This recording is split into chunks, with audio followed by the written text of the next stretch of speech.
Hello everybody.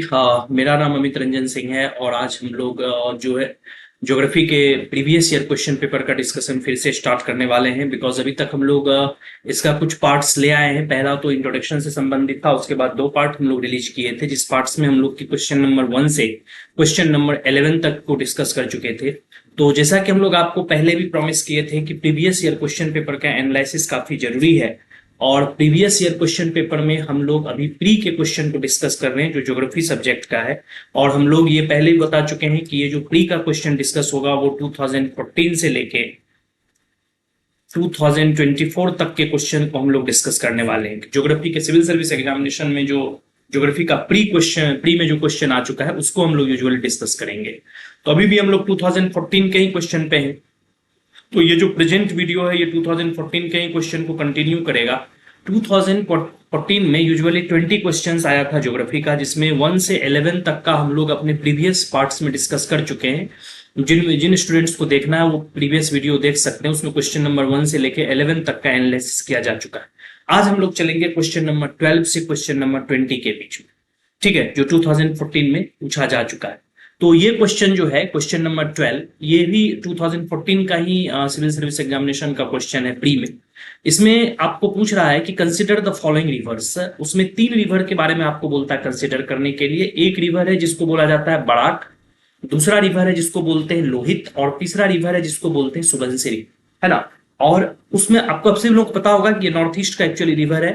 इसमें ये पूछ रहा है कि which of the above flows या फ्लो थ्रू अरुणाचल प्रदेश। आपसे पूछता है कि जो तीनों रिवर ऊपर में हम बताए हुए हैं, जैसे बराक है, लोहित है और सुबनसिरी है, ये तीनों रिवर में से कौन सा ऐसा रिवर है, एक या एक से अधिक कौन रिवर है जो कि अरुणाचल प्रदेश से मूव करती है। तो देखो यहाँ पे आंसर तो हम लोग ऑलरेडी मेंशन कर चुके हैं कि जो अरुणाचल से मूव करने वाली रिवर है वो केवल 2 है, एक है लोहित और दूसरा रिवर है सुबनसिरी। बराक रिवर अरुणाचल प्रदेश की ओर से नहीं जाता है, ठीक है। तो इस नियम से जो करेक्ट आंसर है वो 2 और 3 है, ठीक है, क्योंकि 2 और 3 ही है, यानी कि लोहित और सुबनसिरी रिवर ऐसा है जो कि आपको अरुणाचल प्रदेश होकर क्रॉस करती है, और बराक रिवर जो है वो अरुणाचल से क्रॉस नहीं करती है। लेकिन ये तो हुआ इसका आंसर। जैसा कि हम आपको पहले बोल रहे थे कि हम लोग प्रीवियस ईयर क्वेश्चन पेपर का यहां पे करने वाले हैं आपको एनालिसिस, ठीक है। अब इसमें क्या एनालिसिस किया जाएगा, देखिए ये क्वेश्चन को अगर हम कैटेगरी में रखेंगे तो ये क्वेश्चन है आपको इजी कैटेगरी का क्वेश्चन, ठीक है। ये इजी में आएगा, यानी कि ये क्वेश्चन आपको बनना ही बनना चाहिए। कैसे बनना चाहिए, अगर आपको मान लीजिए कि फंडामेंटल्स क्लियर है आपका, अगर फंडामेंटल स्टडीज क्लियर है, फंडामेंटल्स मतलब कि अगर आपको एनसीईआरटी पे कमांड अच्छा है, ठीक है, और 11th लेवल के एनसीईआरटी को आप बढ़िया से पढ़ के रखे हैं इंडियन ज्योग्राफी का, तो आप ये रिवर को आसानी से डिटेक्ट कर पाइएगा कि ये तीनों रिवर में कौन कौन रिवर अरुणाचल प्रदेश से जाती है, ठीक है। तो अक्सर क्या होता है कि रिवर वगैरह का फैक्चुअल क्वेश्चन है ये, इसीलिए हम इसको इजी मानते हैं कि एक तो फंडामेंटल एनसीईआरटी से आया, दूसरी बात है ये फैक्ट से संबंधित है, ठीक है।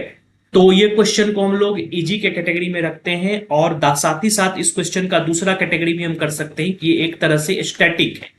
स्टैटिक मतलब कि रिवर से पूछा गया है और ये एनसीईआरटी के रिवर से डायरेक्टली आया है। चूंकि एनसीईआरटी के रिवर से डायरेक्टली क्वेश्चन आया है, इसीलिए इस तरह के क्वेश्चन को हम लोग स्टैटिक के कैटेगरी में रखें, ठीक है। अब थोड़ा सा इस क्वेश्चन को हम लोग एनालिसिस भी करते हैं, ठीक है। तो देखिए एनालिसिस का अगला पार्ट है कि ये रिवर के बारे में थोड़ा सा हम लोग जानकारी इकट्ठा करते हैं।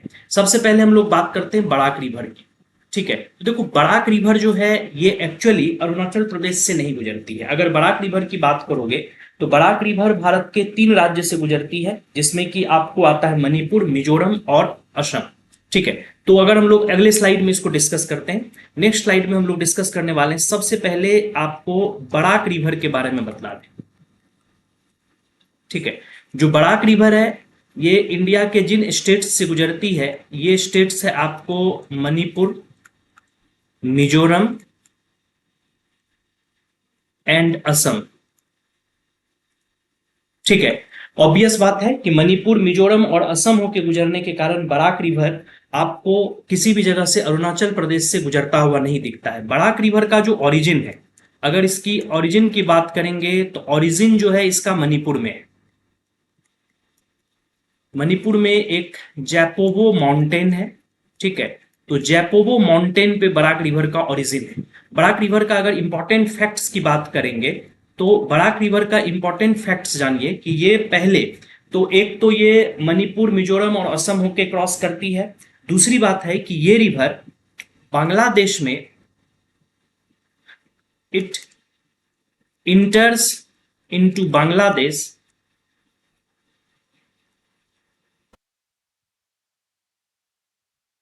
in the name of Surma and Kosiar river।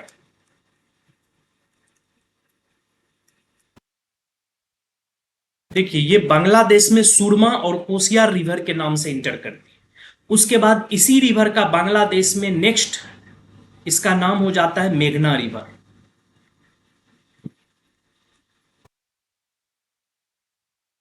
ठीक है, तो सीधी सी बात है कि जो बराक रिवर है इसका ओरिजिन आपको मणिपुर में है। मणिपुर के जैपोगो माउंटेन के पास बराक रिवर का ओरिजिन है और ये इंडिया में 3 स्टेट से क्रॉस करती है, मणिपुर, मिजोरम और असम होके ये क्रॉस करती है। उसके बाद ये बांग्लादेश में इंटर कर जाती है। बांग्लादेश में एंट्री करती है सुरमा और कोसियार, ये 2 धाराओं में बट जाती है, 2 स्ट्रीम्स में बट जाती है।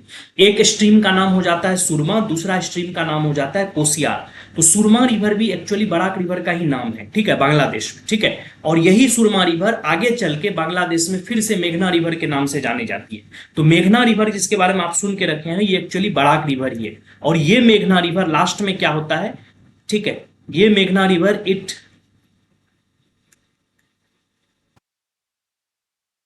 Merges with Ganga and Brahmaputra.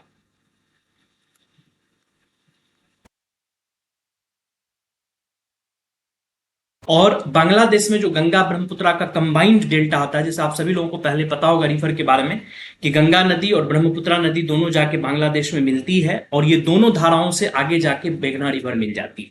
ठीक है, तो ये जाके ये कह सकते हैं कि गंगा ब्रह्मपुत्रा रिवर की जो कंबाइंड धारा है उसमें जाके मेघना रिवर मिलती है। ठीक, तो बराक रिवर को थोड़ा सा अगर हम लोग मैप पे लोकेट करने की कोशिश करें तो यहाँ पे आपका मैप है बराक रिवर को। ठीक है, यहाँ पे देखिए इस मैप के दौरान यहाँ पे हम लोग दिखा रहे हैं कि ये जो है जैपोगो माउंटेन है, यहाँ पे आपको जैपोगो माउंटेन है। ठीक है, जैपोगो माउंटेन से यहाँ पे बराक रिवर का ओरिजिन है। ठीक है, और ये बांग्लादेश में इंटर कर रहा है और यहाँ पे ये 2 धारा में बट रही है। एक धारा का नाम है सुरमा, नीचे वाले धारा का नाम है कोसियार। ठीक है, और आगे चल के यही रिवर आगे मेघना के नाम से बांग्लादेश में जानी जाती है। ठीक है, मेघना नाम से जानी जाती है और इधर से जो गंगा और ब्रह्मपुत्रा की कंबाइंड डेल्टा आ रहा है, ये दोनों कंबाइंड, एक तो इधर से गंगा का है और इधर से ब्रह्मपुत्रा का है, दोनों को जाके ये मिल जाती है और मिल के जाके ये जो बंगाल की खाड़ी है उसमें जाके समुद्र में मिल जाती है। ठीक है, it merges in the sea near Bengal bay of Bengal. ठीक है, तो इस तरह से बराक रिवर को अगर हम मैप पे लोकेट करते हैं तो हमको पता चलता है कि बराक रिवर मणिपुर, ठीक है, मिजोरम और असम होते हुए इंडिया से गुजरती है। इसका कहीं से भी अरुणाचल प्रदेश से कोई भी संबंध नहीं है। इस नियम से हम लोग ये मान सकते हैं कि ये जो पहला वाला कॉन्सेप्ट है कि बराक रिवर का जो ओरिजिन है, बराक रिवर के बारे में डिटेल जानने के बाद हम लोग कह सकते हैं कि Barak river does not flow through Arunachal Pradesh, it flows through 3 states. 1 state is Manipur, second state is Mizoram and then third state is Assam. उसके बाद ये इंटर कर जाती है बांग्लादेश। ठीक है, तो बराक रिवर का ऑप्शन गलत हो चुका है। ठीक, अब जानते हैं कि लोहित और सुबनसिरी रिवर के बारे में थोड़ा सा जानते हैं। तो नेक्स्ट डायग्राम में आपको दिखता है कि यहां पे जो हम रिवर दिखा रहे हैं ये रिवर लोहित है। ठीक है, और आप सभी लोगों को पता है कि जो लोहित रिवर है ये इस तरह से दिख रही है कि लोहित रिवर आके जाके मिल रही है ब्रह्मपुत्रा में। ये वाला जो रिवर है, ये जो थिक लाइन में है, इस रिवर को हम लोग एक्चुअली ब्रह्मपुत्रा कहते हैं। ठीक है, ये ब्रह्मपुत्रा रिवर काफी फेमस रिवर है, आप लोग इसके बारे में पढ़े होंगे। और अगर ब्रह्मपुत्रा इधर से इधर चलती है, ठीक है, तो ये जो है ये ब्रह्मपुत्रा का राइट साइड का ट्रिब्यूटरी है। ठीक है, और ये ब्रह्मपुत्रा का लेफ्ट साइड का ट्रिब्यूटरी है। तो इधर से जो भी मिलती है वो लेफ्ट साइड से मिलती है। तो लोहित जो है ये ब्रह्मपुत्रा को लेफ्ट साइड से जाके मिलती है और लोहित, और ये पूरा का पूरा जो स्टेट है ये स्टेट अरुणाचल प्रदेश का है, ये इंटायर स्टेट अरुणाचल का है। तो हमको दिख रहा है कि लोहित रिवर अरुणाचल प्रदेश से गुजरती है। इसकी जो ओरिजिन है लोहित रिवर का वो आपको तिब्बत में। ठीक है, तो दूसरा ऑप्शन सही है कि लोहित रिवर जो है ये अरुणाचल से गुजरती है, तो ये वाला जो है ऑप्शन सही है। ठीक है, 2 नंबर। तीसरे नंबर पे है सुबनसिरी। सुबनसिरी की बात करिएगा तो ये देखिए सुबनसिरी ब्रह्मपुत्रा का राइट बैंक की ट्रिब्यूटरी है, इधर से आके सुबनसिरी आ रही है, ये सुबनसिरी रिवर है, ठीक है। और ये सुबनसिरी जाके आके मिल रही है ब्रह्मपुत्रा रिवर में, ठीक है। सुबनसिरी की भी जो ओरिजिन देखिएगा तो सुबनसिरी का ओरिजिन भी आपको तिब्बत में है, ठीक है। और ये अरुणाचल प्रदेश होते हुए आके ब्रह्मपुत्रा से जाके मिल जाती है। सुबनसिरी पे बहुत बड़ा हाइड्रो इलेक्ट्रिसिटी का एक प्रोजेक्ट भी डेवलप किया जा रहा है, और ये रिवर इस कारण से भी इंपॉर्टेंस रखता है न्यूज में। तो अगर हम दोनों रिवर की बात करें तो पहला आंसर में जो हमको पता चलता है वो ये पता चलता है कि लोहित और सुबनसिरी दो ऐसा रिवर है जो अरुणाचल से क्रॉस करती है, अरुणाचल होकर गुजरती है, जबकि बराक रिवर का अरुणाचल प्रदेश से कोई संबंध नहीं है, ठीक है। तो ये हुआ हमारा आंसर कि पहला जो 12 नंबर का क्वेश्चन है इसका करेक्ट आंसर 2 एंड 3 है। इस सब तरह के क्वेश्चन को बनाने के लिए आपको बेसिक एनसीईआरटी पे कमांड अच्छा होना चाहिए, अगर आपका एनसीईआरटी अच्छा से पढ़ा हुआ है। और अगर आप एनसीईआरटी को पढ़ने के दौरान मैप को जरूर देखते हैं, मान लीजिए अगर आप रिवर सिस्टम वगैरह का स्टडी कर रहे हैं, ड्रेनेज बेसिन का स्टडी कर रहे हैं, तो रिवर सिस्टम वगैरह का स्टडी करने के दौरान हमेशा आप अपने पास एक एटलस रखा करिए।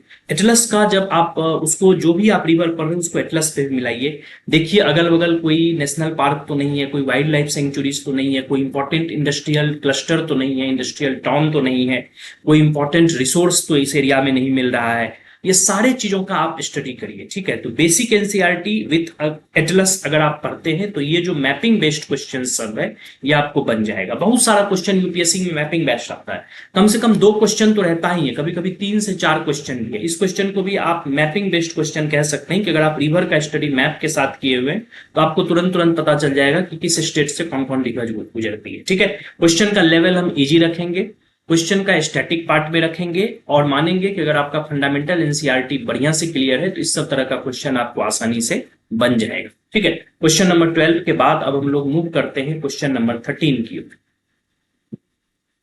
क्वेश्चन नंबर 13 अगेन आपको मैपिंग से आ गया है, ठीक है, और ये हिल्स से पूछा गया है। क्वेश्चन नंबर 12 जो था वो रिवर्स से पूछा गया था, क्वेश्चन नंबर 13 जो है ये हिल्स से पूछा गया है। क्वेश्चन नंबर 13 को जरा ढंग से देखते हैं, इसको समझने की कोशिश करते हैं। इसमें पूछता है कंसिडर द फॉलोइंग पेयर्स। एक साइड आपको हिल्स का नाम लिखा हुआ है, दूसरे साइड आपको रीजन्स लिखा हुआ है। बोलता है कि आप दोनों को मिलाइए, जैसे कि एक है कार्डोमन हिल्स, ठीक है। कार्डोमन हिल्स इसका मैचिंग किया गया है कोरोमंडल कोस्ट से। कैमूर हिल्स इसका मैचिंग किया गया है कोंकण कोस्ट से। महादेव हिल्स इसका मैचिंग किया गया है सेंट्रल इंडिया से। मिकिर हिल्स इसका मैचिंग दिया गया है नॉर्थ ईस्ट इंडिया से। आपसे ये पूछ रहा है कि आपको ये पेयर में बताना है कि कौन कौन पेयर करेक्टली मैच्ड है, which of the above pairs are correctly matched, ठीक है। आंसर तो यहाँ पे दिख ही रहा है 3 और 4, लेकिन हम लोग पहले डिस्कस करते हैं, ठीक है। सबसे पहले जानते हैं कोरोमंडल कार्डोमन हिल्स के बारे में। तो ये जो कार्डोमम हिल्स है, कार्डोमन मीन्स इलायची, ठीक है। ये कार्डोमन हिल्स कहां पे मिलता है, ठीक है। अगर कार्डोमन हिल्स के बारे में आप जानने की कोशिश करिएगा तो कार्डोमन हिल्स जो आपको मिलता है ये actually Kerala, border of Kerala and Tamil Nadu, Kerala और तमिलनाडु के बॉर्डर पे मिलता है कार्डोमन हिल्स। ये एक्चुअली जो कार्डोमन हिल्स है ये it is the part of Western Ghat. जो कार्डोमन हिल्स है ये आपको वेस्टर्न घाट का पार्ट है, ठीक है। और कोरोमंडल कोस्ट कहां है, Coromandel coast is there in Tamil Nadu, ठीक है। तमिलनाडु का जो ईस्टर्न पार्ट है, ईस्टर्न पार्ट और कोस्टल पार्ट है उसको एक्चुअली हम लोग कोरोमंडल कोस्ट कहते हैं। मैपिंग की हेल्प से इसको हम लोग समझने की कोशिश करते हैं।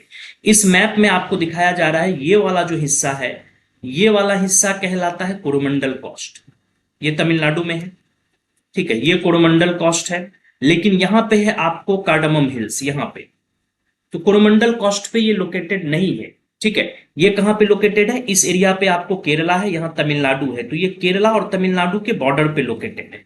केरला और तमिलनाडु के बॉर्डर पे आपको इस एरिया पे आपको लोकेटेड है कार्डमम हिल्स, ठीक है। और कोरोमंडल कोस्ट यहां है, ठीक है। तो सीधी सी बात है कि अगर हम बात को मैच करेंगे तो कार्डमम हिल्स जो है, कार्डमन हिल्स और कोरोमंडल कोस्ट आपस में मैच नहीं किया, ठीक, ये मिसमैच, ठीक।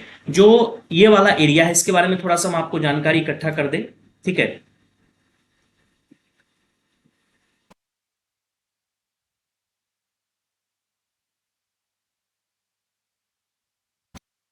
ये इंटायर एरिया जो वेस्टर्न घाट का पार्ट है, आप पढ़े होंगे ये एनसीईआरटी में कि यहाँ गुजरात के और के बॉर्डर से लेके, गुजरात महाराष्ट्र के बॉर्डर से लेके एक लॉन्ग माउंटेन जो है वो वेस्टर्न कोस्टल प्लेन के पैरेलल चलता है, नॉर्थ से साउथ डायरेक्शन की।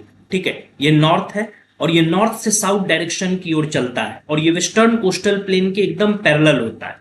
ठीक है, और ये जो पार्ट होता है इस हिल्स को एक्चुअली हम लोग नाम देते हैं वेस्टर्न घाट।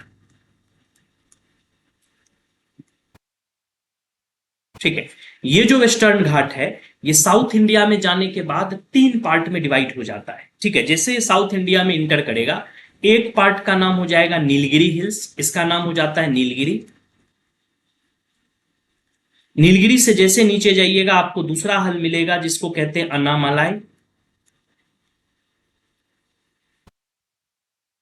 और अन्नामलाई से जैसे नीचे जाइएगा आपको तीसरा मिलेगा जिसका नाम होता है कार्डामोन। ठीक है, ये वास्तव में जो कार्डामोन है ये आपको वेस्टर्न घाट का ही पार्ट है।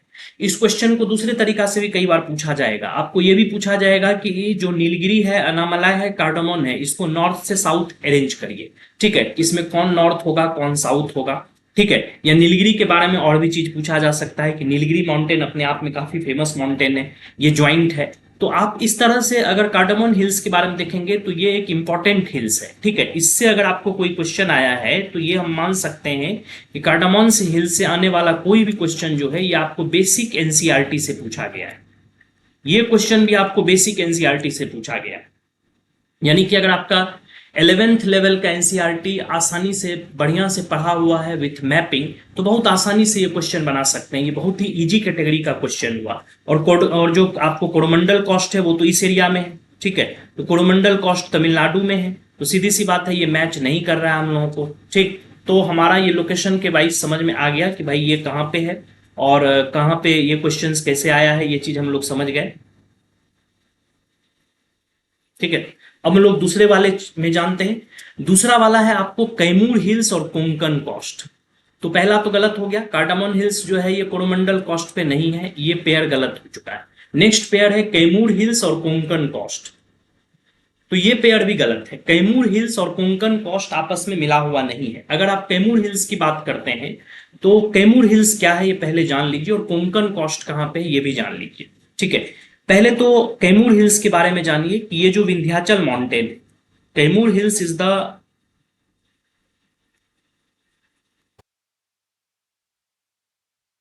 कैमूर हिल्स या Kaimur hill is the eastern part of Vindhyachal mountain.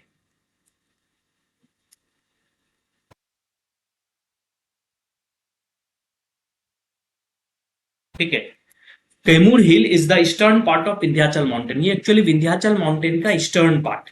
जैसे कि अगर आप यहां से बात करते हैं तो यहां पे विंध्याचल माउंटेन है ये।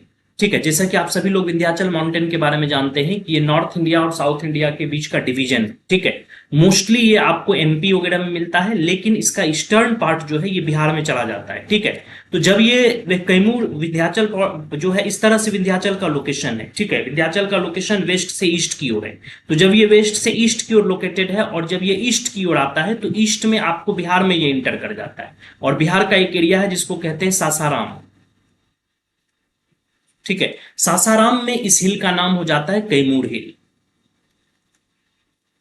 ठीक है, तो कैमूर हिल का अगर हम लोकेशन देखते हैं तो ये बिहार के पास है। ठीक है, सासाराम में। ठीक है, और ये विंध्याचल का पार्ट है। अब सवाल उठता है कोंकण कोस्ट कहां है, तो कोंकण कोस्ट यहां पे महाराष्ट्र में।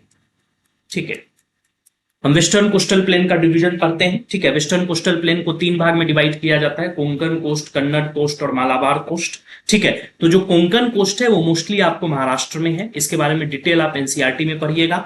तो कोंकण कोस्ट तो आपको महाराष्ट्र में हो गया और कैमूर हिल्स हो गया आपको यहाँ पे बिहार के पास। ठीक है, तो ऑब्वियस बात है ये दोनों मिसमैच हो गया। ठीक है, कोंकण कोस्ट और कैमूर हिल का कोई रिलेशन आपस में नहीं है। ठीक, तो अगर हम मैप की दृष्टि से देखेंगे तो कैमूर हिल और कोंकण कोस्ट आपस में गलत है, ये मैच नहीं किया। ठीक है, तो पहला और दूसरा ऑप्शन आप देख रहे हैं मैच नहीं किया। तीसरा है महादेव हिल्स और सेंट्रल इंडिया। ठीक है, तो महादेव हिल्स कहां है ये भी जान ले। ठीक है, तो अगर हम लोग बात करते हैं महादेव हिल्स का, ठीक है। तो महादेव हिल्स आपको यहाँ पे है, देखिए ये मैच में इस जगह पे महादेव हिल्स है। ऑब्वियस बात है, जैसा कि आपको दिख रहा है, ये एरिया अगर महादेव हिल्स का है और ये एरिया सेंट्रल इंडिया कहलाता है, ठीक है। तो सेंट्रल इंडिया से महादेव हिल्स का लोकेशन तो पहले ही दिख रहा है, मैप में ही है। तो लेकिन महादेव हिल्स के बारे में थोड़ा सा हम आपको बता दें, जो महादेव हिल्स है वास्तव में ये एमपी में, मध्य प्रदेश, ठीक है। And Mahadev hill is the part of, it is the part of Satpura,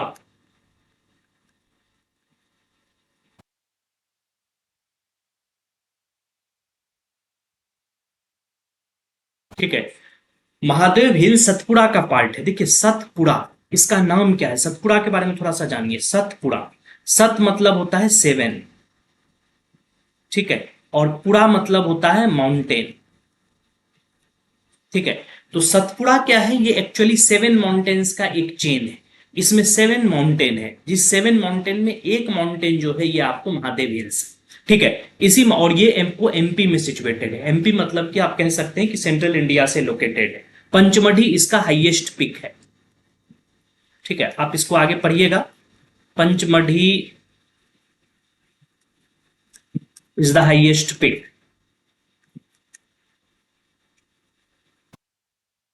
ठीक है। इस नियम से आप ये समझ सकते हैं कि ये जो तीसरा क्वेश्चन है ये मैच कर गया कि महादेव हिल्स जो है ये आपको सेंट्रल इंडिया का पार्ट है। It is the correctly matched, ये करेक्टली मैच्ड है, ठीक है। तो आपको ये पता चल गया होगा कि भाई महादेव हिल कहां पे है, सेंट्रल इंडिया में। मिकिर हिल्स, अब मिकिर हिल्स कहां पे है, नॉर्थ ईस्ट इंडिया का, ये आपको एकदम करेक्टली मैच्ड है। मिकिर हिल्स आपको नॉर्थ ईस्ट इंडिया में मिलेगा। अगर आप यहां आ जाइएगा तो इस एरिया पे आपको मिकिर हिल्स मिलेगा। देखिए यहाँ पे मिकिर हिल है, ठीक है। तो अगर हम मिकिर हिल्स की बात करेंगे कि मिकिर हिल कहां है, तो मिकिर हिल्स यहां पे है नॉर्थ ईस्ट इंडिया में,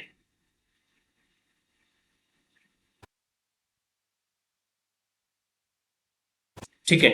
मिकिर हिल्स एक्चुअली जो आप बात करिएगा, तो मिकिर हिल्स को लेके एक दो चीज हम आपको समझाना चाहते हैं, उसको आप जान लीजिए। ये पहली बात तो जिस जगह पे लोकेटेड है ये असम है, ठीक है। इस एरिया पे आपको असम है, तो मिकिर हिल्स आपको असम का हिस्सा है। It is the part of Purvanchal Himalaya,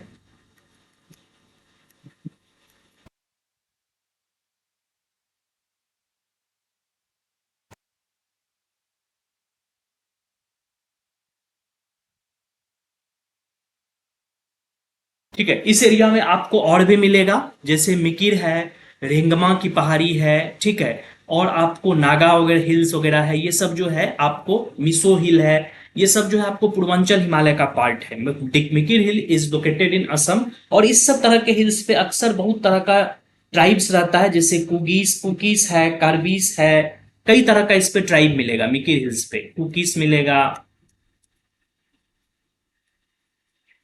दमसा मिलेगा, करबी मिलेगा, ठीक है। ये सब कई तरह का ट्राइब है जो मिकिर हिल्स पे मिलता है, ठीक। और ये पूर्वांचल हिमालय का पार्ट है। तो अगर हम लोग इस क्वेश्चन को भी मैच करें तो Mikir hills is the part of north east India. इस तरह से हम लोग पता है कि 3 और 4 करेक्टली मैच्ड है, ठीक है। तो आंसर जो होगा वो सी होगा। तो बेसिक बात तो हमको समझ में आ गया कि भाई इसका आंसर जो होगा वो सी होगा, ठीक है। अब अगर इस क्वेश्चन को हम एनालिसिस पे डालते हैं, अगर इसका हम लोग एनालिसिस करने की कोशिश करते हैं, तो एनालिसिस में हम आपको सबसे पहले ये बता दें कि क्वेश्चन का कैटेगरी काफी इजी माना जाएगा, ठीक है। क्वेश्चन आपको बेसिक एनसीईआरटी से आया है, यानी कि आपको 11th 10th वगैरह के एनसीईआरटी भी अगर ठीक से पता है तो ये आसान क्वेश्चन बना सकते हैं आप। पढ़ने के दौरान अगर आपको मैपिंग पे अच्छा कमांड है, यानी कि एटलस वगैरह पे आप ठीक से पढ़ाई कर रहे हैं, कोई भी चीज को पढ़ने के वक्त एटलस को, ज्योग्राफी पढ़ने वक्त अगर आप एटलस के साथ उसको स्टडी कर रहे हैं कि कौन सा प्लेस कहाँ है, तो ये क्वेश्चन आसानी से आपको बन जाएगा। और अगेन ये क्वेश्चन स्टैटिक है। स्टैटिक है मतलब कि और डायरेक्टली आपको एग्जाम में स्टैटिक एरिया से आया है, आपको कोई करंट अफेयर्स को इसमें अप्लाई करने की जरूरत नहीं है। तो हम देख रहे हैं कि जब हम अभी तक तीनों वीडियो अगर देखोगे तो उसमें पता चलता है कि 1 से 13 तक के क्वेश्चन हम लोग देख रहे हैं। कि बहुत सारा क्वेश्चन स्टैटिक पार्ट से आ रहा है, बहुत सारा क्वेश्चन जो है बेसिक और फंडामेंटल एनसीईआरटी से आ रहा है। सिंपली अगर आप एनसीईआरटी को बढ़िया से कवर करके गए हैं, एनसीईआरटी को थोड़ा मैपिंग के साथ करके गए हैं, मैपिंग का स्टडी बढ़िया से मैप के साथ बढ़िया से पढ़ के गए हैं, तो आप देखिएगा 50% क्वेश्चन या 40 to 50% क्वेश्चन आपका ज्योग्राफी का आसानी से बन रहा है, क्योंकि वो इजी टू मॉडरेट लेवल का क्वेश्चन होता है। उसके लिए हमको बहुत ही एडवांस स्टडी करने की जरूरत नहीं है। ठीक है, तो क्वेश्चन नंबर 13 हम लोगों का क्लियर हुआ, मैपिंग बेस्ड क्वेश्चन था। क्वेश्चन नंबर 14, क्वेश्चन नंबर 14 कहता है कि if you travel through the Himalayas you are likely to see which of the following plants naturally growing there. आप अगर हिमालय में घूम रहे हैं, ट्रेवल कर रहे हैं, तो आपको नीचे 3 ट्रीज और प्लांट्स दिखाया गया है। एक है ओक, ठीक है, दूसरा है रोडोडेंड्रॉन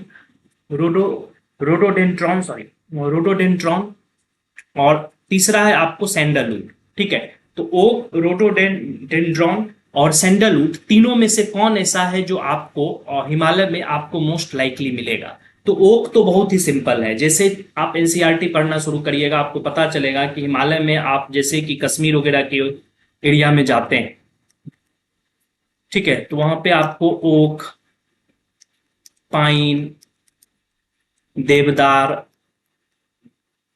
सिल्वर फर, स्प्रूस, ठीक है, ये सब ट्री आपको बेसिक एनसीईआरटी में, एनसीईआरटी का जैसे आप स्टडी करना शुरू करिएगा आपको आसानी से पता चल जाएगा कि हिमालय का जो वेस्टर्न हिमालय मतलब जो कश्मीर वगैरह के पार्ट का हिमालय है, उस सब एरिया में आपको ओक जो है बहुत आसानी से दिखने वाला ट्री है। पाइन दिखेगा, देवदार दिखेगा, सिल्वर फर दिखेगा, स्प्रूस दिखेगा, ये सब वेस्टर्न हिमालय में आसानी से मिलता है और ये एनसीईआरटी पे बहुत बढ़िया से लिखा हुआ है। तो बहुत बेसिक एनसीईआरटी का स्टडी, ठीक है, तो ओक वाला क्वेश्चन तो आपको समझ में आ जाएगा कि हिमालय में ये मिलता है। ठीक है, नेक्स्ट है आपको एक ये फ्लावर है, ठीक है, जिसका नाम है रोडोडेंड्रॉन। रोडोडेंड्रॉन जो है ये एक्चुअली एक फ्लावर है, ठीक है, ये प्लांट जो है, ये रोडोडेंड्रॉन जो है ये नेशनल फ्लावर है आपको नागालैंड का। ठीक है, ऑब्वियस बात है कि ये जो है रोडोडेंड्रॉन, ये आपको मोस्टली जो इस तरह का जो प्लांट आपको मिलता है वो ईस्टर्न हिमालय में मिलता है। ठीक है, तो ईस्टर्न हिमालय में आपको रोडोडेंड्रॉन नामक प्लांट्स मिल जाएगा। एक फ्लावर भी है, इसका पूरा नाम है रोडोडेंड्रॉन अर्बेरियम, थोड़ा सा हमको इसमें बायोलॉजिकल नाम आ जाता है, अर्बेरियम, रोडोडेंड्रॉन अर्बेरियम एक्चुअली नेशनल फ्लावर का नाम है नागालैंड में। ठीक, तो ये जो प्लांट है आपको ईस्टर्न हिमालय में मोस्ट लाइकली आपको मिल सकता है। ठीक है, लेकिन जो सैंडलवुड है ये आपको हिमालय में मोस्टली नहीं मिलता है। ठीक है, सैंडलवुड हिमालय का है ही नहीं। सैंडलवुड जो है जिसको हम लोग चंदन कहते हैं, ये यूजुअली जो मिलता है आपको ये वेस्टर्न घाट पे मिलता है, और वेस्टर्न घाट में भी मोस्ट लाइकली ये आपको नीलगिरी वगैरह के पास मिलेगा, जहां पे रेनफॉल काफी अधिक होता है और टेम्परेचर भी जो है वो आपको मॉडरेट रहता है। तो नीलगिरी में आपको सैंडलवुड मिलेगा, हिमालय का ये पार्ट नहीं है। तो अगर हम आंसर को एनालाइज करेंगे तो 1 और 2 बोथ आर करेक्ट। ठीक है, इसमें हमको लगेगा कि हिमालय में चलने पे अक्सर हमको ओक मिल सकता है, रोडोडेंड्रॉन मिल सकता है, बट सैंडलवुड नहीं मिल सकता है। सैंडलवुड जो है ये आपको साउथ इंडिया में जब आप नीलगिरी पे चलते हैं उस सब एरिया में आपको सैंडलवुड आसानी से दिख जाएगा, जिसका कि वहां पे काफी तस्करी भी होता है। इस पे बेस्ड एक मूवी भी आया है पुष्पा, है ना। तो इस तरह से हम लोग क्वेश्चन को आसानी से इसका एनालाइज करके निकाल सकते हैं। इस क्वेश्चन को अगर हम एनालिसिस करते हैं तो एनालिसिस में पता चलता है कि क्वेश्चन का जो कैटेगरी है ये इजी है। फिर से हम ये क्वेश्चन को इजी कैटेगरी में डालते हैं। क्यों इजी कैटेगरी में डालते हैं कि अगर आप एनसीईआरटी को ढंग से पढ़े हुए हैं, एनसीईआरटी पे आपका कमांड बढ़िया है, तो ये क्वेश्चन आपको बढ़िया से बन जाएगा, इसमें कोई दिक्कत की बात नहीं है। ठीक है, और साथ ही साथ इस क्वेश्चन को फिर से हम कहेंगे कि ये स्टैटिक पार्ट का क्वेश्चन है। स्टैटिक मतलब कि अगर ये क्वेश्चन एनसीईआरटी से अक्सर आते रहता है, इस सब तरह का एनसीईआरटी का वेजिटेशन फॉरेस्ट वगैरह का जो एरिया है वहां से क्वेश्चन पूछा गया है नेचुरल वेजिटेशन के पास से। ठीक है, तो नेचुरल वेजिटेशन वाला चैप्टर से ये डायरेक्टली आया है क्वेश्चन, इसीलिए इसको हम लोग स्टैटिक मानते हैं, इजी मानते हैं। अगर आपका बेहतर स्टडी है, बेसिक पे बढ़िया कमांड है, तो आसानी से ये बन जाएगा। क्वेश्चन नंबर 12, क्वेश्चन नंबर 13 और क्वेश्चन नंबर 14 तीनों क्वेश्चंस को हम देखते हैं कि बेसिक्स से आया। ठीक है, नेक्स्ट है question number 16। 15 question I think 15 number question missing है, सॉरी फॉर दिस। ठीक है, टर्की इज लोकेटेड बिटवीन, ये एक मैपिंग बेस्ड क्वेश्चन है, ये क्वेश्चन मैपिंग पे बेस्ड है। आपसे पूछा जाता है कि टर्की जो है ये कहां पे लोकेटेड है। Is it located between Black Sea and Caspian Sea, is it located between Black Sea and Mediterranean Sea, is it located between Gulf of Suez and Mediterranean Sea, और is it located between Gulf of Aqaba और Dead सी। तो हर एक साल 3-4 question, 2 से लेकर 4 question आपको mapping से पूछता है। अगर आपका मैपिंग अच्छा है, अगर आप एटलस का सही से स्टडी किए हैं, ठीक है, तो आपको ये सब क्वेश्चन बन जाएगा। बहुत ही फंडामेंटल क्वेश्चन है इस मैप में। देखिए इस मैप की अगर हम बात करते हैं तो यहां पे आपको टर्की है, ये है टर्की। टर्की एकमात्र एक कंट्री ऐसा है जो आपको एशिया में भी है और यूरोप में भी है। रसिया है जो आपको यूरोप और एशिया दोनों में है। यहां पे आपको यूरोप है और यहां पे एशिया है, बीच में यूराल माउंटेन है। ठीक, इसी तरह से टर्की भी है। टर्की का ये पार्ट आपको यूरोप में चला गया, छोटा सा हिस्सा ही है, लेकिन मोस्ट ऑफ द पार्ट आपको एशिया में आ गया। बट टर्की की बात करोगे तो यहाँ पे है आपको ब्लैक सी और यहाँ पे है आपको मेडिटेरेनियन सी। तो मैप में एकदम डायरेक्टली दिख रहा है कि टर्की जो है ये मेडिटेरेनियन और ब्लैक सी के बीच में है। ये पूरा का पूरा सी मेडिटेरेनियन ब्लैक सी है और ये मेडिटेरेनियन और बीच में टर्की है। ठीक, तो ये क्वेश्चन आखिर क्यों आया, इस सबको हम लोग कैसे तैयार करेंगे। तो देखो ये सब एरिया जो है ना बहुत फेमस है। ये इंटायर जो मेडिटेरेनियन का बेल्ट है, अक्सर हर एक साल देखिएगा कि यूपीएससी से इस बेल्ट से क्वेश्चन जरूर मोस्टली रहता है। मोस्ट लाइकली एरिया जो है मैपिंग से पूछने का, वो मैपिंग बेस्ड क्वेश्चन 3-4 तरह का होता है। एक तो ये एरिया हमेशा न्यूज में रहता है, तो मेडिटेरेनियन से संबंधित, जो मेडिटेरेनियन से कौन कौन कंट्री अपना बॉर्डर लगाता है, कौन कौन सिटी अपना बॉर्डर लगाता है, देखिएगा कि अक्सर मैप में आ रहा है। हर एक साल नहीं तो एक साल छोड़ के दूसरे साल मेडिटेरेनियन सी से संबंधित क्वेश्चन जरूर आता है। इसीलिए ये वाले रीजन को बढ़िया से आपको प्रिपेयर कर लेना है मैपिंग के दौरान। मेडिटेरेनियन वाले रीजन में जो जो कंट्री है उसका मैपिंग से बढ़िया से स्टडी करना कि किसका मेडिटेरेनियन से बॉर्डर लगता है, कौन किसका बॉर्डर नहीं लगता है। दूसरा एरिया आपको ये होता है, ये वाला एरिया जो है जिसको हम लोग की ईस्ट इंडीज भी कहते हैं, इंडोनेशिया वगैरह के बेल्ट को, ये एरिया से भी मेडिटेरेनियन क्वेश्चन मैपिंग में बहुत आता है। तीसरा आपको जापान वगैरह के वाले एरिया से भी मैपिंग में क्वेश्चन बहुत आता है। ठीक है, क्यों? क्योंकि अक्सर ये सब एरिया आईआर में, इंटरनेशनल रिलेशन में काफी न्यूज में रहता है। तो अगर आपको मैपिंग बेस्ड क्वेश्चन का करना है, इसका आंसर तो समझ में आ ही गया होगा कि ब्लैक सी और मेडिटेरेनियन सी के बीच में टर्की लोकेटेड है ना। सबको आंसर समझ में आ गया। अगर हम इस क्वेश्चन को एनालिसिस में डालते हैं, तो एनालिसिस में डालने के बाद हम ये मान सकते हैं कि ये क्वेश्चन मैपिंग बेस्ड है।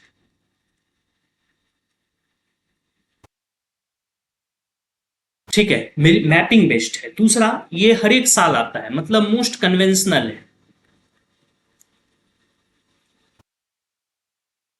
कन्वेंशनल क्वेश्चन, कन्वेंशनल मतलब कि अक्सर साल 2 साल पे मैपिंग पे 2-3 क्वेश्चन रहेगा। और आपको 3-4 मैपिंग की तैयारी कैसे करना है। मैपिंग की तैयारी करना है, एक तो पहले बेसिक मैप का स्टडी करना है। बेसिक मैप का स्टडी कैसे करेंगे? रीजनल ज्योग्राफी के हेल्प से। रीजनल ज्योग्राफी पहले हम लोग तैयार करेंगे, फंडामेंटल रीजनल ज्योग्राफी, जो कि आपको एनसीईआरटी के स्कूल में है। मतलब रीजनल ज्योग्राफी आपको स्कूल लेवल एनसीईआरटी पे के लेवल पे चलना है। स्कूल लेवल एनसीईआरटी, जो कि आपको स्कूल लेवल का अर्थ है, यहाँ पे 10th तक की बात हम करेंगे। 10th तक के एनसीईआरटी पे जो है सो आपको रीजनल ज्योग्राफी सब आता है, उसको पहले तैयार कर लेना। जैसे कि मान लीजिए कि आपको एशिया का दिया होगा, अफ्रीका का पढ़ते पढ़ते हैं, कभी यूरोप का पढ़ते हैं। तो जो भी चीज आप पढ़ रहे हैं एशिया, अफ्रीका, यूरोप, तो ये सारे को आप एटलस पे तैयार करिए मैपिंग में। तो पहला तो बेसिक मैप को तैयार करिए, जो भी चीज पढ़ते हैं बेसिकली एशिया, अफ्रीका, यूरोप वगैरह को सबको मैप पे बढ़िया से तैयार करिए। दूसरा तैयार करिए कि देखिए कि आप पिछले 1 साल में, मतलब लास्ट 1 ईयर में, रीजन्स इन न्यूज, कौन कौन ऐसा रीजन है जो कि न्यूज में रहा है। ठीक है, तो अक्सर आप देखिएगा कि मेडिटेरेनियन सी का जो पूरा एरिया है वो काफी न्यूज में रहता है, बिकॉज वो तो यूरोप और एशिया का जंक्शन है। वहां पे काफी विवाद होता है। अभी इजराइल, जॉर्डन, सीरिया, बहुत सारे ऐसे कंट्री हैं जो अक्सर न्यूज में रहते हैं, यूक्रेन वगैरह भी है, उस सब एरिया का काफी न्यूज में रहता है, अफ्रीका न्यूज में रहता है। तो वो पूरा जो यूरोप एशिया का बॉर्डर एरिया है ना, वहां पे काफी न्यूज रहता है, वहां पे काफी इंटरनेशनल रिलेशंस घटनाएं घटते रहती है। तो मेडिटेरेनियन सी उसका एक पार्ट है, रेड सी उसका एक पार्ट है मैपिंग का। तो आपको मेडिटेरेनियन, रेड सी, ये सब से ट्रेड भी बहुत ज्यादा होता है, क्योंकि इस सब रीजन से ट्रेडिंग बहुत ज्यादा होता है। बहुत ज्यादा ट्रेडिंग होने के कारण ये सब रीजन इंपॉर्टेंट हो गया। तो आपको ये सब रीजन को बढ़िया से कवर कर लेना है। क्यों कवर कर लेना है, इसको जरा हम ठीक से समझते हैं इस मैपिंग के ही, इस स्लाइड के ही हेल्प से। तो देखो, ये जो पूरा एरिया है मेडिटेरेनियन सी का, ये पूरा एरिया आपको ट्रेडिंग के लिए काफी इंपॉर्टेंट। यूरोप से जितना भी शिप वगैरह है, ये मेडिटेरेनियन होते हुए, स्वेज कैनाल होते हुए रेड सी में इंटर कर जाता है, और रेड सी होते हुए ये वापस इधर से इंटर कर जाता है अरेबियन सी में। ऑब्वियस बात है, ये पूरा जोन जो है, ये ट्रेड में इकोनॉमिक एक्टिविटी के लिए काफी जाना जाता है। अब अगर ये जोन इकोनॉमिक एक्टिविटी के लिए काफी जाना जाएगा, तो पॉलिटिकली भी ये काफी एक्टिव एरिया रहेगा। और अगर ये सब एरिया पॉलिटिकली एक्टिव रहेगा, तो मेडिटेरेनियन सी हुआ, ब्लैक सी हुआ, कैस्पियन सी हुआ, रेड सी हुआ, इस सब एरिया से मैपिंग का क्वेश्चन आना मोस्ट लाइकली। ठीक है, पहला। दूसरा, ये ट्रेड इधर से आने के बाद आपको अरेबियन सी होते हुए, इंडियन ओशन होते हुए, बे ऑफ बंगाल होते हुए, आपको यहां से स्ट्रेट ऑफ मलाका होते हुए ये इंटर कर जाता है इधर की ओर। ठीक है, साउथ चाइना सी होते हुए ये चला जाता है ईस्ट चाइना सी में। ठीक है, ऑब्वियस बात है कि अगर ये वाली बात करिएगा, तो ये वाला जो इंडोनेशिया वगैरह का जोन है, ये जोन भी ट्रेडिंग की दृष्टि से काफी इंपॉर्टेंट है, इकोनॉमिक एक्टिविटी की दृष्टि से काफी इंपॉर्टेंट है। तो आपको पता चल गया कि भाई मैपिंग करने के दौरान ये पूरा का पूरा बेल्ट मेरा बढ़िया से मैपिंग कवर होना चाहिए। इंडोनेशिया वगैरह वाले एरिया में मैपिंग बढ़िया होना चाहिए। इस एरिया में हमेशा जो है साउथ चाइना सी वगैरह का एरिया जो है, जैसे ये वाला साउथ चाइना सी है, ईस्ट चाइना सी है, इस सब एरिया में Japan, China, Taiwan, north Korea, south Korea, ये सब कंट्रीज का काफी डिस्प्यूट रहता है। तो ये सब एरिया हॉट है, जिसको कि आप न्यूज में देख सकते हैं, और अक्सर इस सब एरिया से मैपिंग का क्वेश्चन आता है। तो मैपिंग के क्वेश्चन करने के दौरान आपको हमेशा देखना होगा कि आखिर लास्ट 1 ईयर में कौन कौन ऐसा रीजन है जो कि न्यूज में आया है। जो रीजन न्यूज में आया, उस पूरे रीजन का मैपिंग बढ़िया से आप कवर कर दीजिए। ठीक है, तो टर्की का जो क्वेश्चन है, इसको अगर हम एनालिसिस में डालेंगे, तो ये मैपिंग बेस्ड क्वेश्चन है, और ये कन्वेंशनल मैपिंग से संबंधित है। अक्सर मेडिटेरेनियन सी से क्वेश्चन आता है, इंडोनेशिया से क्वेश्चन आता है, तो ये सब चूंकि रिपीटेडली आते रहता है इस सब रीजन से क्वेश्चन, तो ये कन्वेंशनल हो गया। आप अगर तैयारी करते हैं और प्रीवियस ईयर क्वेश्चन पे कमांड है, तो ये आसानी से आप समझ जाइए। ठीक है, क्वेश्चन नंबर 16 हो गया। अब हम लोग चलते हैं क्वेश्चन नंबर 17 की ओर। ये भी मैपिंग बेस्ड क्वेश्चन है। क्वेश्चन नंबर 17 कहता है, 17 कहता है, what is the correct sequence of occurrence of the following cities in Southeast Asia as one proceeds from south to north? अगर आप साउथ से नॉर्थ की ओर जाते हैं, तो साउथ ईस्ट एशिया का कंट्रीज का सीक्वेंस क्या होगा, यानी कि कौन सबसे पहले साउथ आएगा, फिर कौन सबसे लास्ट में नॉर्थ में रह जाएगा। ठीक है, तो ये 4 दिया है, जैसे कि बैंकॉक है, हनोई है, जकार्ता है, सिंगापुर है। एक्चुअली ये सारा इंपॉर्टेंट सिटीज सब है, ये सब कैपिटल है, कैपिटल्स। ठीक है, आपको पता है जकार्ता है, ये इंडोनेशिया का कैपिटल है। ठीक है, तो ये सब, सिंगापुर जो है सिंगापुर का कैपिटल है। तो ये सारा अपना आप में कैपिटल। आपको लोकेट करना है कि इस चारों में सबसे साउथ पहले वाले को, सबसे साउथ वाले को सबसे पहले लिखना है, उसके बाद फिर उससे नॉर्थ की ओर जाना। तो इसको मैपिंग पे हम लोग समझते हैं।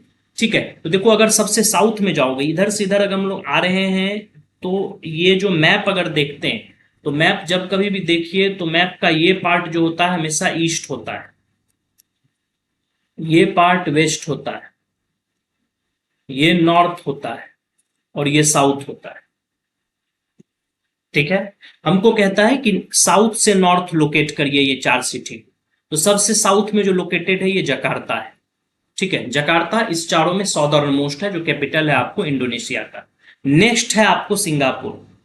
जकार्ता से जैसे ऊपर जाते हैं, यानी कि साउथ से नॉर्थ जाना, तो जकार्ता से जैसे आप नॉर्थ जाते हैं, आपको सिंगापुर मिलता है। ठीक है, सिंगापुर एक कंट्री भी है, ये मलेशिया के एकदम लास्ट में है, यहाँ पे एक छोटा सा एकदम कंट्री है। ठीक है, ये कैपिटल भी है, कंट्री भी है आपस में। ठीक है, एक ही है। तो ये मलेशिया के एकदम लास्ट में मिलेगा। ठीक, अब जैसे सिंगापुर से नॉर्थ जाते हैं, आपको मिल जाता है कुआलालंपुर। या ऑप्शन में कुआलालंपुर तो नहीं था, बैंकॉक था, बैंकॉक है। हाँ, तो कुआलालंपुर तो हम लोग नहीं देखेंगे, और ऊपर में नॉर्थ जाते हैं हम लोग, यहाँ पे देखते हैं, यहाँ पे मिल गया हम लोग बैंकॉक, जो थाईलैंड का आपको कैपिटल है। ठीक है, और बैंकॉक से जैसे आपको ऊपर उठते हैं तो यहाँ पे आपको मिल जाता है आपको हनोई, जो वियतनाम का कैपिटल है। इस तरह से हम देखते हैं कि सबसे साउथ में जकार्ता है, उसके बाद सिंगापुर है, उसके बाद आपको बैंकॉक है, उसके बाद आपको हनोई है। तो साउथ से नॉर्थ ये लोकेटेड है। तो मैप में ये सब क्वेश्चन को वॉच करना है।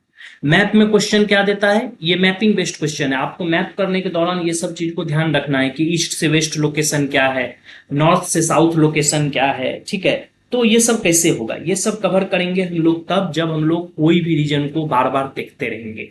हम पहले बोले थे कि आपको इंडोनेशिया वगैरह के रीजन से मैपिंग में क्वेश्चन आएगा, और देखिए एक क्वेश्चन तुरंत आपको मेडिटेरेनियन सी से पूछा, तो अगला क्वेश्चन आपको इंडोनेशिया से पूछ दिया।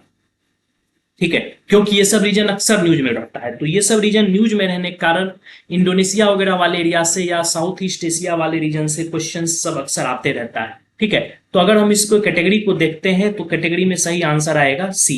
सी क्यों, क्योंकि सबसे पहले आएगा जकार्ता साउथ में, फिर आएगा आपको सिंगापुर, फिर आएगा आपको बैंकॉक, और सबसे लास्ट में आएगा हनोई, साउथ से अगर नॉर्थ की ओर चलते हैं। ठीक, तो क्वेश्चन को अगर हम एनालिसिस करते हैं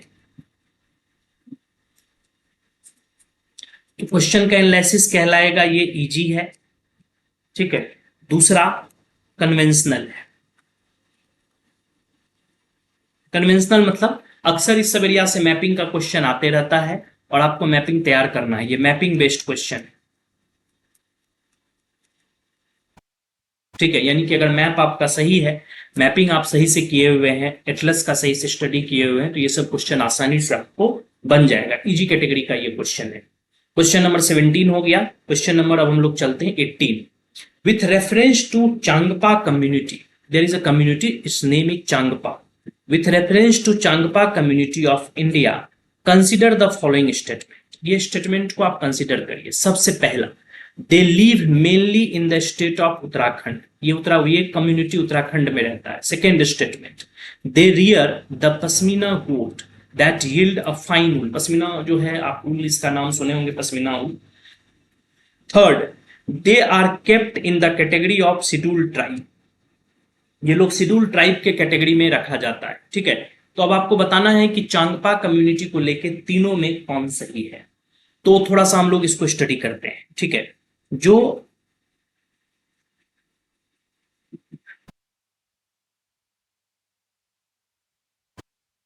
चांगपा एक्चुअली ट्राइब है। ठीक है, तो जो आपका चांगपा ट्राइब है ये आपको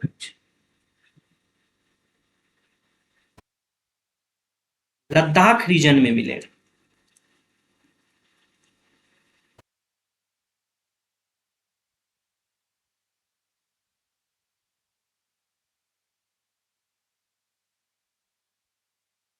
लद्दाख रीजन में एक बहुत छोटा सा प्लेटू है, चैंगटैंग प्लेटू। ठीक है, तो ये जो चैंगटैंग प्लेटू है, इस रीजन में आपको चांगपा ट्राइब मिलता है। ठीक है, बेसिकली ये नोमैडिक ट्राइब है। मोस्टली, सारा तो नहीं होता, ये कई भाग में होता है, 2 भाग में होता है। ठीक है, लेकिन ये मान सकते हैं कि ये नोमैडिक ट्राइब है। नोमैडिक मतलब कि इधर उधर घूमते रहता है। ठीक है, और मोस्टली ये आपको लद्दाख रीजन में मिलता है। They are not found in Uttarakhand. Ladakh आप अपने आप में एक अलग यूनियन टेरिटरी है, तो ये वहां पे मिलता है। ठीक है, और ये बात भी सही है कि चांगपा ट्राइब जो है, इसका काम है ये याक और गोट को पालता है। ठीक है, तो याक और गोट्स के लिए ये फेमस है, और इसमें इसका जो गोट होता है वो पश्मीना गोट होता है। तो ये जो गोट है, इससे ये पश्मीना निकालता है, और ये फाइन ऊल के लिए काफी जाना जाता है। तो ऑब्वियस बात है कि जो स्टेटमेंट 2 है ये आपका सही है, और स्टेटमेंट 1 जो है ये आपका गलत है। Because they live mainly, mainly मतलब मुख्य रूप से ये उत्तराखंड में नहीं रहता है। मुख्य रूप से ये जो ट्राइब है ये कहां पे रहता है, आपको लद्दाख रीजन में। तो दे live mainly in Ladakh, not in Uttarakhand. तो चूंकि ये लद्दाख में रहता, उत्तराखंड में नहीं रहता, इसीलिए पहला स्टेटमेंट गलत हो गया। बट हाँ, ये याक, और याक का भी दूध होता है। याक वगैरह आप देखे होंगे, लद्दाख वगैरह में याक वगैरह होता है। तो ये याक जो है और गोट, पश्मीना गोट, दोनों को ये पालता है। ठीक है, तो ये पश्मीना गोट को पालने के लिए जाना जाता है, जिससे कि आपको फाइन ऊल बनता है, जिसका कि ऊल जो है ये बहुत ही फाइन क्वालिटी का होता है, काफी वार्म होता है और काफी महंगा होता है। ठीक है, तो सेकेंड वाला स्टेटमेंट आपका सही हो गया, पहला वाला स्टेटमेंट जो है ये गलत हो गया। They are kept in the category of schedule tribe, ये भी सही है। ठीक है, 1989 में, ठीक है 1989 में इसको शेड्यूल ट्राइब के कैटेगरी में डाल दिया गया। ठीक है, तो ये ट्राइब हो गया है। तो ऑब्वियस बात है, they are kept in the category of schedule tribe, तो तीसरा स्टेटमेंट आपका सही है। ठीक है, ये एक्चुअली मेनली जो होता है ना चांगपा कम्युनिटी, ये लोग एक्चुअली बुद्धिस्ट होते हैं, ये लोग जल्दी वेजिटेरियन होते हैं पूर्ण रूप से, और ये किसी भी जानवर को नहीं मारते हैं। तो मेनली जो इसका ऑक्यूपेशन है वो यही है कि याक का दूध बेच के ये खाते हैं, और साथ ही साथ अगर याक वगैरह का दूध से अलावा ये सेल कर देते हैं, या नहीं तो पश्मीना ऊल वगैरह ये बेचते हैं। तो पश्मीना ऊल के कारण भी ये काफी फेमस हो जाते हैं। ठीक है, अब इसका इसका इसी का एक पार्ट होता है फंगपा। ठीक है, चांगपा का ही एक पार्ट होता है एक फंगपा। ये जो है एक जगह सेटल्ड होके रहते हैं। ठीक है, तो फंगपा जो है सेटल्ड होके रहता है, लेकिन मोस्टली जो इसका दूसरा पार्ट है वो आपको मूव करते रहता है। तो अगर हम लोग इसमें ये देख लेते हैं कि क्वेश्चन का सही आंसर क्या है, तो पहला स्टेटमेंट गलत है और दूसरा और तीसरा सही है। तो 18 का करेक्ट आंसर 2 एंड 3 है। ठीक, अब अगर 18 का करेक्ट आंसर 2 एंड 3 है और इस क्वेश्चन के हम लोग एनालिसिस पे चलते हैं, तो एनालिसिस मानेंगे ये मॉडरेट है टू डिफिकल्ट, इसको डिफिकल्ट भी कह सकते हैं, मॉडरेट भी, मॉडरेट से थोड़ा ऊपर लेवल का है, डिफिकल्ट ही मानिए, क्योंकि अक्सर एनसीईआरटी वगैरह में ये सब चीज बहुत ज्यादा मेंशन नहीं है डिटेल्ड में, थोड़ा सा तो है, बहुत डिटेल में मेंशन नहीं है, लोग भूल जाता है ये सब तरह के कम्युनिटी के बारे में। तो बार बार बढ़िया से पढ़ना होगा आपको चांगपा कम्युनिटी के बारे में। ये हम नहीं मानेंगे कि स्टैटिक का है, क्योंकि ये 2013 वगैरह में न्यूज में रहा होगा, चूंकि किसी भी कारण से ये ट्राइब न्यूज में रहा होगा, तो चूंकि ये न्यूज में रहा होगा इसीलिए ये आया है। तो ये वास्तव में इस तरह का जो क्वेश्चन है हम कह सकते हैं ये डायनामिक, डायनामिक यूजुअली आपको दिखता है तो ट्राइब से पूछा गया है, लेकिन ये ट्राइब न्यूज में रहता है। न्यूज में रहने के कारण क्या होता है, ये चूंकि ये 13-14 में न्यूज में रहा है किसी भी कारण से, तो जब ये न्यूज में रहा है इससे ये ट्राइब के बारे में पूछ दिया है। तो डायनामिक भी मान सकते हैं, मॉडरेट से डिफिकल्ट है, चूंकि सारे कम्युनिटी का सारा डिटेल्स का जानना इतना आसान चीज नहीं है। ठीक है, कि कौन सा कम्युनिटी से ट्राइब कहाँ रहता है ये तो लोग जानता है, किस तरह का एनिमल को रियर करता है, किस तरह का बिजनेस करता है, ये सब इतना आसानी से आपको मिलेगा नहीं, याद भी नहीं करिएगा। तो मॉडरेट टू डिफिकल्ट लेवल है, डायनामिक है क्वेश्चन, क्योंकि ये न्यूज में आया होगा, है ना। अगर आप न्यूज़पेपर पे कमांड रखते हैं, न्यूज़पेपर को बार बार पढ़ते हैं, और न्यूज़पेपर पढ़ने के दौरान किसी भी ट्राइब वगैरह के बारे में कोई न्यूज आया है, तो उस ट्राइब का सारा डिटेल आप विकिपीडिया से निकाल लीजिए। एक बार अगर आपका सारा डिटेल निकल के आ गया तो आप उसको इस तरह के क्वेश्चन को आसानी से बना दीजिएगा। ठीक है, तो क्वेश्चन नंबर 18 हो गया। क्वेश्चन नंबर 19, क्वेश्चन नंबर 19 कहता है consider the following towns of India. ठीक है, इसमें 4 टॉन आपको दिया गया है, पहला भद्राचलम, दूसरा चंदेरी, तीसरा कांचीपुरम, चौथा करनाल। ठीक है, आपको पूछा गया है कि which of the above are famous for the production of traditional sari या फैब्रिक्स। ट्रेडिशनल साड़ी और फैब्रिक्स के लिए चारों में कौन फेमस है। तो देखो, अगर भद्राचलम की बात करोगे तो जो भद्राचलम है ये आपको एक्चुअली, अगर राज्य की बात करेंगे तो भद्राचलम आपको तेलंगाना में है, famous for Lord Ram temple. हालांकि भद्राचलम में भी साड़ी मिलता है, भद्राचलम साड़ी भी है, ठीक है, लेकिन वो काफी फेमस नहीं है उसके लिए। ठीक है, फेमस है ये लॉर्ड राम के टेम्पल के लिए, गोदावरी रिवर पे ये लोकेटेड है Bhadrachalam, it is located on the bank of Godavari river.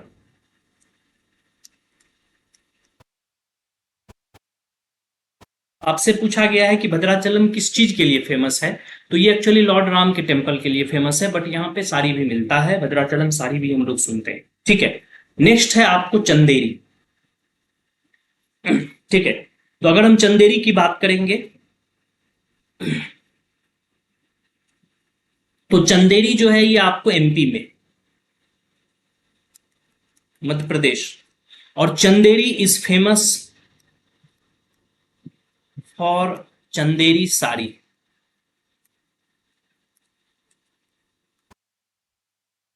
ठीक है, चंदेरी पूरी तरह से चंदेरी साड़ी के लिए जाना जाता है, वहां पे लोग इसी के लिए जाता है, इसके शॉपिंग के लिए। तो Chanderi is known for its sari production, known for its fabric. ठीक है, इसीलिए 2 नंबर का स्टेटमेंट तो आपको सही हो गया। ठीक, तीसरा है Kanchipuram. Kanchipuram is there in Tamil Nadu.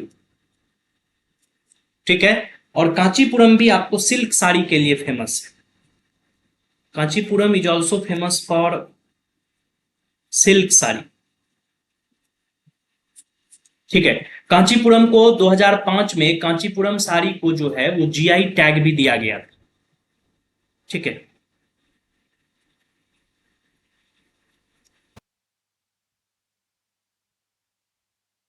Kanchipuram saris को जीआई टैग भी मिला था। ठीक है, कब? 2005 में। ठीक है, तो ऑब्वियस बात है, अगर ये ज्योग्राफिकल आइडेंटिफिकेशन टाइप टैग लिया है 2005 में कांचीपुरम साड़ी, तो कांचीपुरम तो इसके लिए फेमस है ही, साड़ी के लिए। और चंदेरी भी है। Karnal is not famous, it is there in Haryana.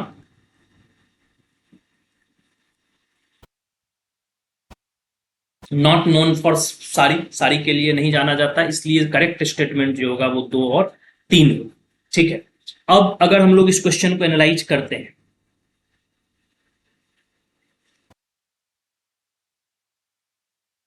ठीक है, क्वेश्चन का लेवल डिफिकल्ट है कि एक सामान्य स्टूडेंट को पता नहीं चलेगा कि भद्राचलम, चंदेरी, कांचीपुरम क्या है। ठीक है, अगर कभी इधर उधर पढ़ते हुए सुन ले तो ठीक है, बट आसानी से आपको ये चीजों के बारे में आपको ठीक से आइडिया नहीं होगा। ठीक है, दूसरा, ये हम स्टैटिक भी मानते हैं, स्टैटिक पार्ट से है, या यूं कह सकते हैं कि अनकन्वेंशनल है। स्टैटिक अनकन्वेंशनल हो गया। स्टैटिक मतलब इसमें सॉरी, स्टैटिक इसको डायनामिक मानिए, डायनामिक लीजिए। डायनामिक मतलब किसी भी कारण से ये सब रीजन न्यूज में रहा होगा इसीलिए पूछा गया। और अनकन्वेंशनल क्यों? क्योंकि इस सब तरह का क्वेश्चन यूजुअली नहीं आता है। तो अगर आप यूपीएससी को प्रिपेयर करिएगा तो इस सब तरह का क्वेश्चन अगर आप सुने हुए हैं तो बना दीजिएगा, नहीं सुने हुए तो यूजुअली नहीं बनेगा, आप इसको स्किप कर सकते हैं, ऐसे सब क्वेश्चन को आप वहां पे छोड़ दीजिए। ठीक है, नहीं तो निगेटिव मार्किंग आ जाएगा। ठीक, करेक्ट आंसर 2 और 3 हुआ। ठीक, क्वेश्चन नंबर 19 हुआ। और लास्ट क्वेश्चन हम लोग चलते हैं 2014 का, जिसको कहते हैं क्वेश्चन नंबर 20। क्वेश्चन नंबर 20 कह रहा है, in India the problem of soil erosion is associated with which of the following. Bharat में सॉइल इरोजन का प्रॉब्लम किस चीज से संबंधित है? पहला, terrace cultivation, second deforestation, third tropical climate. देखो, पहला तो सॉइल इरोजन से नहीं है संबंधित। टेरेस कल्टीवेशन जो है ये सॉइल कंजर्वेशन का काम है, ये माउंटेन पे होता है। ठीक है, अगर हम लोग माउंटेनियस रीजन में जाते हैं तो वहां पे आप देखिएगा कि टेरेस कल्टीवेशन होता है।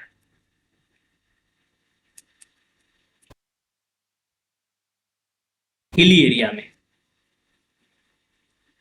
टेरेस कल्टीवेशन कैसे होता है कि अगर मान लीजिए माउंटेन है, ठीक है, तो माउंटेन के स्लोप पे अगर आपको किसी भी चीज को एग्रीकल्चर करना है, कोई चीज कल्टीवेट करना है, कोई प्लांट लगाना है, तो माउंटेन के स्लोप को ये लोग क्या करता है, टेरेस में डिवाइड कर देता है इस तरह से। ठीक है, और अगर ये इस तरह से लेडर टेरेस बना देगा तो टेरेस बनने के कारण क्या होता है, इस एरिया पे ये लोग क्रॉप लगाता है। ठीक है, तो टेरेस कल्टीवेशन जो है ये आपको सॉइल इरोजन से आपको बचाता है। सॉइल इरोजन से ये क्यों बचाता है? आप सॉइल इरोजन किसको कहेंगे कि सॉइल का जो, मान लीजिए कि बहुत ज्यादा रेन हुआ, तो बहुत ज्यादा रेन होने के कारण सरफेस रन ऑफ बढ़ जाता है, पानी बहुत तेजी से नीचे उतरता है, और पानी को तेज, जल जो वाटर का फ्लो होता है वो तेज होता है, तो ऊपर के सॉइल को भी वो बहाते हुए लेके चला जाता है। तो चूंकि सॉइल को बहा के लेके चला गया तो वो सॉइल इरोजन कहलाया। लेकिन अगर आप माउंटेन के स्लोप पे टेरेस बना देते हैं, इस तरह का टेरेस डिजाइन कर देते हैं, तो जो इधर मान लीजिए कि यहाँ पे रेन हुआ, तो रेन वाटर जब तेजी से उतरेगा तो टेरेस क्या करेगा, इसके स्पीड को डिक्रीज कर देगा। टेरेस होते हुए जब रेन वाटर धीरे धीरे करके नीचे उतरता है तो रेन वाटर जो सरफेस रन ऑफ है, यानी जो वाटर नीचे जा रहा है, उसका स्पीड स्लो हो जाता है। ठीक है, तो वाटर का जो सरफेस रन ऑफ है, इसका स्पीड जो है ये स्लो हो जाता है। स्पीड स्लो हो गया तो सॉइल इरोजन क्या होगा, सॉइल इरोजन भी आपको डिक्रीज कर जाएगा, घट जाएगी। ठीक है, सॉइल इरोजन कम हो जाएगा। क्यों? क्योंकि पानी का प्रवाह जो है, वाटर का जो फ्लो है वो घट गया। वाटर का फ्लो घटने के कारण वाटर के साथ जो सॉइल बह के जाएगा वो भी घट गया। ठीक है, तो टेरेस कल्टीवेशन सॉइल को कंजर्व करता है, सॉइल को बचाता है, वो सॉइल को इरोड नहीं करता है। ठीक है, तो पहला वाला जो स्टेटमेंट है ये आपको गलत है। यानी कि in India the problem of soil erosion, soil erosion किस चीज से आता है? तो टेरेस कल्टीवेशन से नहीं आता है भाई, उससे तो बचता है, डिफॉरेस्टेशन से आता है। Second is correct. डिफॉरेस्टेशन मतलब क्या होता है? एफॉरेस्टेशन मतलब होता है फॉरेस्ट को लगाना, डिफॉरेस्टेशन मतलब होता है फॉरेस्ट को काटना। सही सी बात है, सीधी सी बात है। अगर आप इस लॉजिक को पहले से जानते हैं कि अगर मान लीजिए कि हम लोग कहीं पे फॉरेस्ट लगाए हुए हैं, ट्री है, ठीक है, ट्री है और यहाँ पे रेन हुआ और रेन वाटर तेजी से नीचे जा रहा है, तो अगर आपको ट्रीज वगैरह ज्यादा रहेगा तो ट्रीज के रूट से क्या होता है? रेन वाटर टकराता है, और रेन वाटर टकराने के कारण क्या होता है कि रेन वाटर या सरफेस जो रन अप है, जो तेजी से पानी नीचे जा रहा है, किसी भी कारण से जो सरफेस फ्लो है, सरफेस पे जो वाटर फ्लो बना हुआ है उसका स्पीड डिक्रीज करता है, और उसका स्पीड डिक्रीज करने के कारण जो सॉइल इरोजन है ये बचता है, सॉइल इरोजन नहीं होता है। लेकिन अगर आप फॉरेस्ट को काट दीजिएगा, प्लांट्स को हटा दीजिएगा, तो सरफेस वाटर का जो फ्लो होता है वो क्या होता है? बढ़ जाता है। सरफेस से जो वाटर होता है वो तेजी से नीचे जाने लगता है। तो फॉरेस्ट को काटने से क्या होता है कि आपका सॉइल का इरोजन बहुत तेजी से होता है। पहले तो फॉरेस्ट रहने के कारण वाटर जब तेजी से बाहर जा रहा है, जमीन से बह के नीचे की ओर जा रहा है, तो उसको फॉरेस्ट के ट्रीज वगैरह से टकराने के कारण, उसके रूट से टकराने के कारण सरफेस वाटर का जो फ्लो है वो घट जाता है। सरफेस वाटर के फ्लो घटने के कारण सॉइल का जो इरोजन है ये कम होता है। ठीक, दूसरा, ट्रीज के रूट से सॉइल लगा हुआ रहता है, तो वो रूट वगैरह को जल्दी तोड़ के वाटर को उसको ड्रेन करके ले जाना डिफिकल्ट हो जाता है। तो फॉरेस्ट अगर आप लगाइएगा तो सॉइल बचेगा, लेकिन अगर डिफॉरेस्टेशन कर दिए हैं, यानी कि फॉरेस्ट को काट दिए हैं, तो सरफेस वाटर जो फ्लो कर रहा है उसको रोकने के लिए ट्रीज नहीं है, तो सॉइल को इरोड कर देगा। सॉइल के रूट से कोई, सॉरी, ट्री के रूट से कोई सॉइल लग के नहीं रहेगा, तो सीधी सी बात है कि जो सॉइल इरोजन होगा वो क्या होगा? बढ़ जाएगा। तो डिफॉरेस्टेशन सॉइल इरोजन को बढ़ाएगा, ये सही है। ट्रॉपिकल क्लाइमेट, ट्रॉपिकल क्लाइमेट जो है वो एक्चुअली आपको सॉइल इरोजन से, तो कह सकते हैं कि ट्रॉपिकल क्लाइमेट में सॉइल इरोजन बढ़ता है। क्यों बढ़ता है? क्योंकि ट्रॉपिकल क्लाइमेट अगर है तो वहां पे रेनफॉल ज्यादा होता है, और रेनफॉल होने के कारण हो सकता है वहां पे सॉइल इरोजन हो। लेकिन ऑप्शन का जो मैचिंग है उसमें 2 और 3 कहीं नहीं है, इसीलिए करेक्ट आंसर जो होगा वो 2 होगा, बी। ठीक है, ट्रॉपिकल क्लाइमेट कई बार सॉइल इरोजन करता है, बिकॉज ट्रॉपिकल क्लाइमेट में रेनफॉल बहुत ज्यादा होता है। रेनफॉल बहुत अधिक होने के कारण क्या होता है? सरफेस रन अप बढ़ जाता है, यानी वाटर बहुत तेजी से सरफेस से मूव करके जाता है, और तेजी से सरफेस पे जब मूव करता है तो सॉइल को इरोड करेगा। लेकिन ऑप्शन को अगर हम गौर से देखते हैं तो उसमें 2 और 3 कहीं भी नहीं दिया हुआ। ठीक है, तो जो दिया है वो इसमें करेक्ट, सबसे सुटेबल आंसर जो है ये 2 है। ठीक है, तो करेक्ट आंसर इसका बी हो गया। अब इस क्वेश्चन को अगर हम लोग एनालिसिस करते हैं, तो एनालिसिस में इसका कैटेगरी हम लोग मानेंगे इजी, आसान क्वेश्चन आया है। ठीक है, स्टैटिक है, सॉइल इरोजन वगैरह का बेसिक पार्ट, सॉइल ज्योग्राफी जब आप पढ़िएगा तो सॉइल कंजर्व करने का तरीका, सॉइल इरोजन को किस किस तरह से रोका जा सकता है, ये सब तरह की चीज आपको लिखा हुआ रहता है एनसीईआरटी में ही। तो ये स्टैटिक है और फंडामेंटल एनसीईआरटी से आया है।